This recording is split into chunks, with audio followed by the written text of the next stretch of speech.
अकोला महानगरपालिकेच्या सर्वसाधारण सभेत मोकाट श्वानांच्या प्रश्नांवर प्रभाग क्रमांक 9चे नगरसेवक फजलू पहलवान यांनी मिश्कील शैलीत प्रशासनावर निशाणा साधला।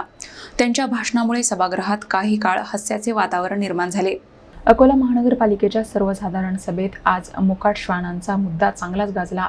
प्रभाग क्रमांक 9चे नगरसेवक फजलू पहलवान यांनी श्वान पकडण्यासाठी नियुक्त कंत्राटी संस्थेच्या कामकाजावर गंभीर प्रश्न उपस्थित केले। त्यांनी आरोप केला की पहाटेच्या सुमारास श्वान पकडण्यासाठी जाणारे कर्मचारी आणि त्यांच्यासोबत असलेले प्रतिनिधी प्रत्यक्षात नागरिकांना धोका निर्माण करणाऱ्या आक्रमक व चावणाऱ्या श्वानांना पकडत नाहीत।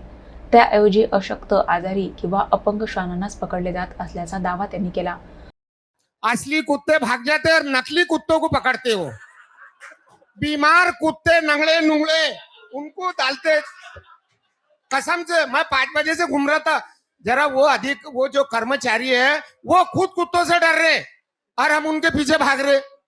तो 4 कुत्ते लेके गए थे भाऊ, उन्होंने कितने 4 कुत्ते लेके गए थे और जो ओरिजिनल काटने वाले कुत्ते हैं उनको भौंक रहे, वो उनसे डर रहे।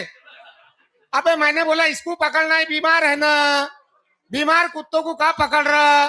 तो उनको आईडीओ को बोलो कि ओरिजिनल कुत्ते पकड़, काटने वाले जो काट रहे लोगों को, अब वो कुत्तों से भाग रहे। संबंधित कर्मचाऱ्यांनाच आक्रमक श्वानाची भीती वाटत असल्यामुळे कारवाई प्रभावीपणे होत नसल्याचाही आरोप करण्यात आला।